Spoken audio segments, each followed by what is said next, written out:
resto da armadura. E qual parte é essa que eu estou falando? É o escudo da fé, amados.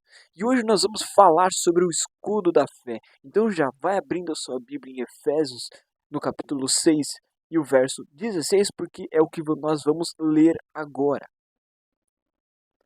Em Efésios, no capítulo 6 e o verso 16, vai nos dizer assim: segurando sempre o escudo da fé, com o qual poderão apagar os dardos inflamados do maligno.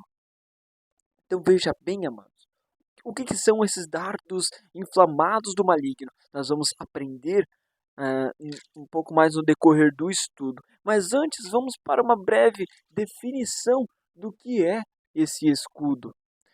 O escudo era um material usado para proteger os soldados romanos lá quando era lançado flecha. Então eles levantavam o escudo assim, se protegiam da flecha, e eles se juntavam escudos uns dos outros para proteger o grupo em geral. Também vou falar disso no meio espiritual.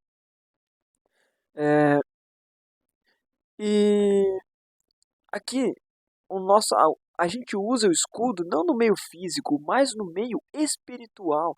A palavra do Senhor diz que a nossa batalha é espiritual. A nossa batalha é no meio espiritual. Entendeu, amados? E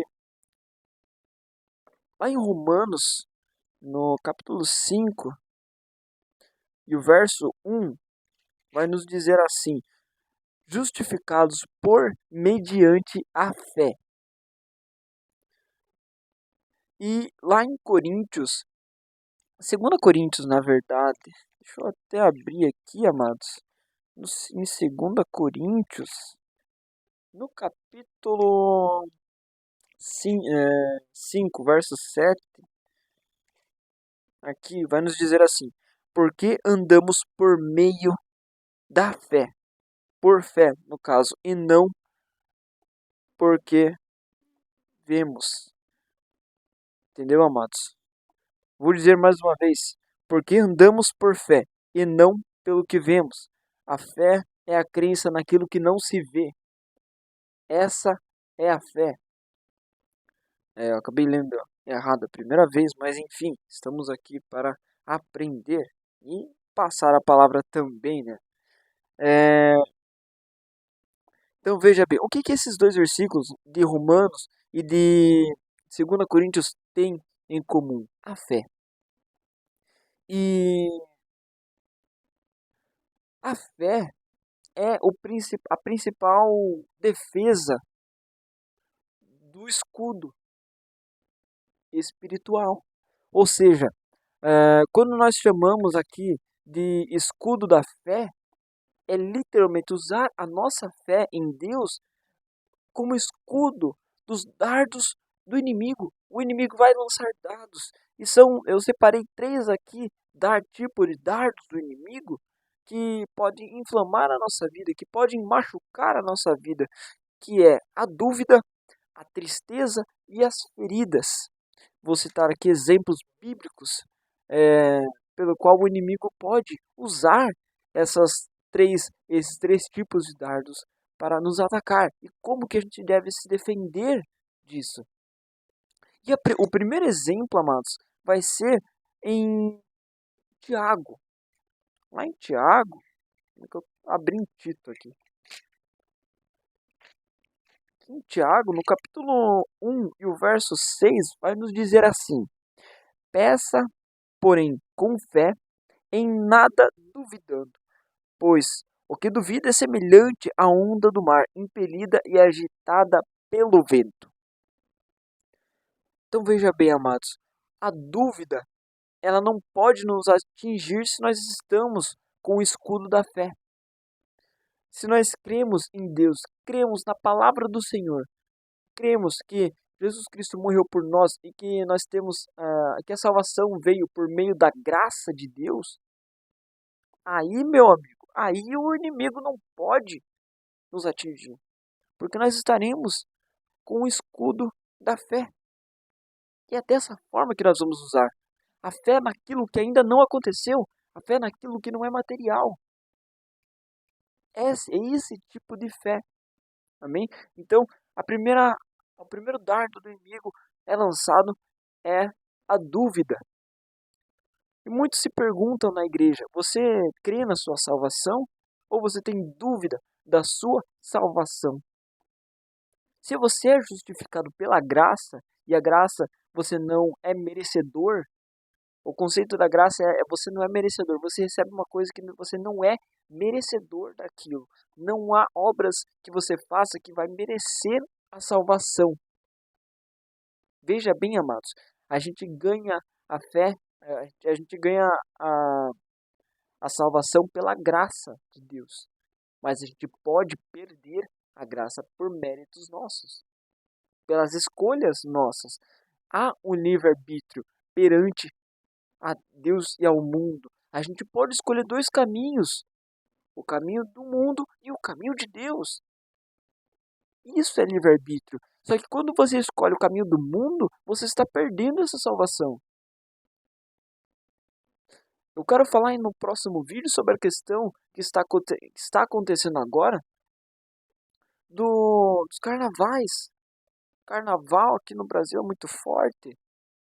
E é exatamente isso. Você escolhe ir para o carnaval, ir para o mundo, ir para o meio de ímpios, ir no meio de pessoas que querem ir lá ver mulheres com poucas roupas, que querem ir lá praticar traição, praticar coisas que a Bíblia condena, praticar o homossexualismo, praticar coisas que não são da Bíblia, mostrar o corpo para outras pessoas, uma pornografia. É isso que está acontecendo no carnaval. Agora, você tem esse caminho para seguir ou você tem o caminho de Deus, que é no dia que está acontecendo o carnaval, num domingo, vai para a igreja, num sábado, fique em oração, assista uma pregação, leia a palavra de Deus, pegue um violão ou coloque uma música, um hino e toque, cante esse hino como louvor a Deus, engrandecendo ao nome do Senhor. Essa é a essência das pessoas que estão verdadeiramente em Cristo Jesus. Amados, não é certo evangélicos estarem no meio do carnaval. Não estou dizendo que você não pode chamar o grupo da tua igreja e ir pregar a palavra de Deus no meio do carnaval. Não estou dizendo isso. É uma batalha muito grande para mim. Eu acho que exigiria muito do grupo e não só de uma pessoa. E é também um pensamento bom. Só que você não pode usar isso como desculpa para ir para a festa do mundo só para curtir, só para ver como é que é. Não use a palavra de Deus como desculpa para ir na festa do mundo. Então a primeira arma do inimigo é sobre a dúvida. E que perante a fé que vocês têm no nome do Senhor Jesus Cristo, não tenha dúvida em você. Que você não tenha dúvida alguma. Independente do que você esteja passando, não tenha dúvida de que Deus é contigo. Amém? Então vamos para o próximo. O próximo aqui é a tristeza. Em segunda Coríntios, lá onde eu li. Vamos abrir Coríntios aqui, que eu já... Aí, ó, já abri já. Capítulo 8. Porque mesmo que eu tenha entristecido vocês com a minha carta, não me arrependo, embora já tenha me arrependido, pois vi que aquela carta os deixou tristes, ainda que por breve tempo. Mas agora me alegro, não porque vocês ficaram tristes, mas porque essa tristeza os levou ao arrependimento, pois vocês foram entristecidos segundo Deus, para que de nossa parte não sofressem nenhum dano. Então, o que está acontecendo aqui? Foi enviado uma carta para aquela igreja e essa carta tinha coisas que acabaram deixando triste aquela igreja. E existem dois tipos de tristeza. A tristeza do mundo causa danos por conta do espírito crítico e até destrutivo das pessoas. E a tristeza segundo Deus, ela traz frutos, os frutos do espírito. A tristeza, segundo Deus, ela traz a salvação, a mudança de vida. Se você tem fé, amados, você vai ficar triste, mas você vai entender o que Deus está te falando. Vamos dar um exemplo aqui, amados. Você não tem carteira, você não sabe dirigir, mas você quer um carro, você está orando porque quer um carro, quer um carro. Mas você não consegue e você fica triste com isso. Mas aquela pessoa com fé, se ela estiver triste nessa situação, ela vai pensar assim, bah, eu não tenho carteira e não sei dirigir. Deus está me ajudando a entender que eu não posso ter um carro antes de eu saber dirigir e antes de eu ter a carteira. Porque senão vai dar ruim, né? Vai dar ruim. E Deus sabe disso e está tentando me alertar. A pessoa que tem fé, ela vai saber disso, ela vai entender isso. Agora, a pessoa que não está com o escudo da fé vai ficar triste, vai cair na depressão, vai sair dos caminhos de Deus porque ficou triste, porque não teve o que queria. Aquele filho mimado. Então que o escudo da fé esteja com vocês para lhe proteger da tristeza também. E que você saiba que quando você fica triste por alguma coisa que não aconteceu, que você pediu, mas não aconteceu, ou seja, em outra situação, saiba que Deus está preparando algo bem melhor para você. É tudo no tempo de Deus, não é no nosso. E para o vídeo não se alongar muito, vamos para o último, que são as feridas. E aí nós vamos pegar um ótimo exemplo, que é lá em Gênesis. E nessa eu fui lá, bem falei, começo da Bíblia.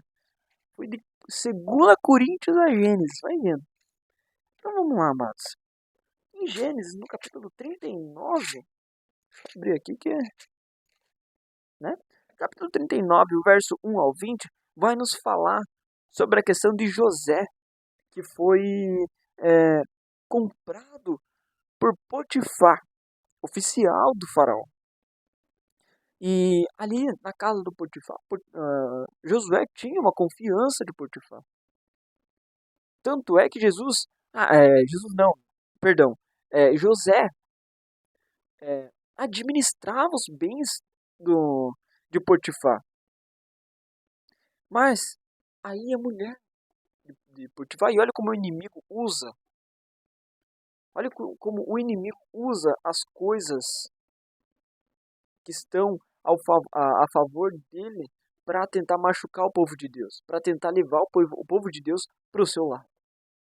Olha só, amados, o inimigo usa a mulher de Potifar para dar em cima de José.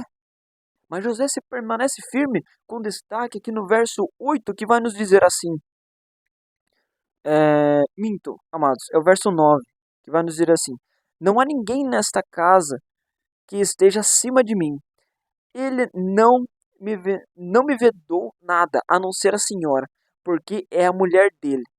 Como, pois, cometeria eu tamanha maldade e pecaria contra Deus? José está falando já, está dando a real para ela, mas ela não vai desistir. E mais para frente, ela vai mentir que José teve um caso com ela ali e José vai ser preso. E vocês acham que José, perante a tantas feridas causadas a ele depois dessa prisão, você acha que José vai abandonar Deus? Você acha que José vai abandonar os caminhos do Senhor? Não vai. José vai dar uma lição para a gente a respeito de fé. em fé na palavra do Senhor. José, um líder ferido. E mais para frente essa história vai se desenrolar, mas o que eu quero trazer aqui para vocês, amados, é o exemplo. José sofreu, José teve ferimentos na alma que às vezes eu e você não aguentaríamos, porque não estamos com o escudo da fé. Agora, se nós estamos com o escudo da fé, pode vir leão, pode vir mulher, pode vir qualquer coisa, amados. Nós seguramos o escudo aqui e ninguém pode nos atacar. Amém, amados? E sobre a questão que eu falei lá no começo, olha a importância de como é estar congregando. Aqui em Hebreus, deixa eu voltar lá para Hebreus, né? Hebreus no capítulo 25 vai nos dizer assim, Hebreus capítulo 10, perdão, e o verso 25 vai nos dizer assim: não deixemos de nos congregar, como é costume de alguns. Pelo contrário, façam admoestações ainda mais agora que vocês veem que o dia se aproxima. O que que, o que que esse verso está querendo nos dizer? Para a gente não deixar de ir para, para a igreja, para a gente não deixar de congregar.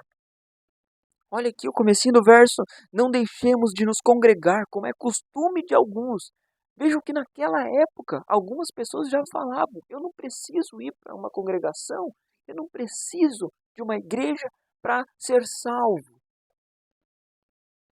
Amados, a própria palavra do Senhor está dizendo que a gente precisa congregar, que a gente precisa ir para a igreja.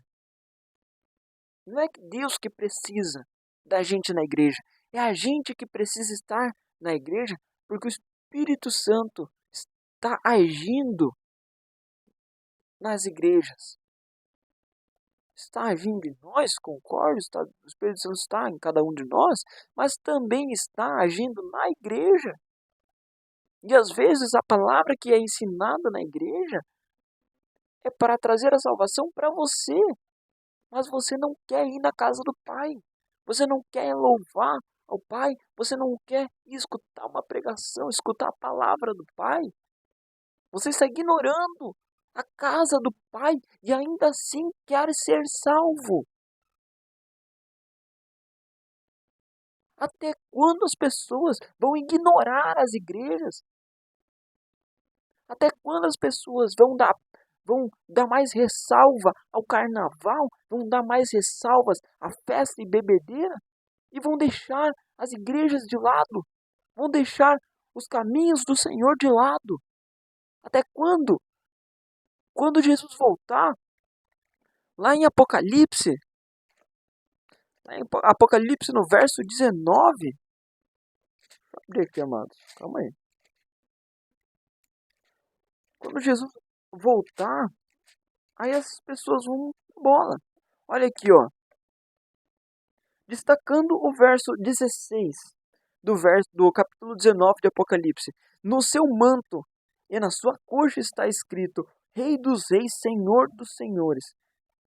E mais para cima, a partir do verso 11 até esse verso 16, vai explicar a forma com qual Jesus vai voltar. Veja que, ó, olha o verso 11. Vi o céu aberto e eis um cavalo branco. O seu cavaleiro se chama Fiel e Verdadeiro e julga e combate com justiça. Olha aqui, amados. Olha o 13. Está vestido com um manto encharcado de sangue e o seu nome é Verbo de Deus. 14. Os exércitos dos céus o seguiam, montados em cavalos brancos e vestidos de linho finíssimo, branco e puro. Da sua boca sai uma espada afiada para com ela ferir as nações.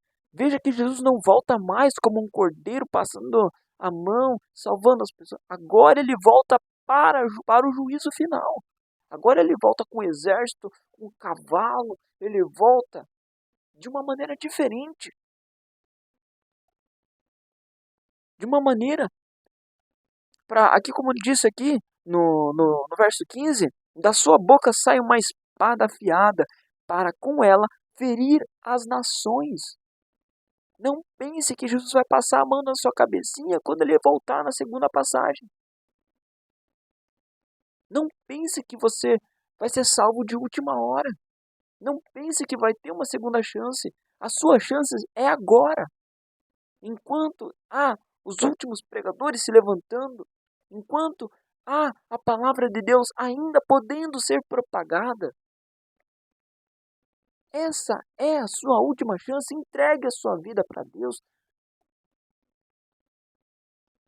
Esteja com o escudo da fé, para que você não sofra no juízo final, para que você não sofra a dor da segunda morte, que eu tenho certeza que vai ser mais dolorido do que a primeira. Amém, amados? Então que Deus lhe abençoe, que Deus lhe ilumine, que você possa entender que é importante estarmos assegurados por meio da fé. Amém, amados? Que Deus lhe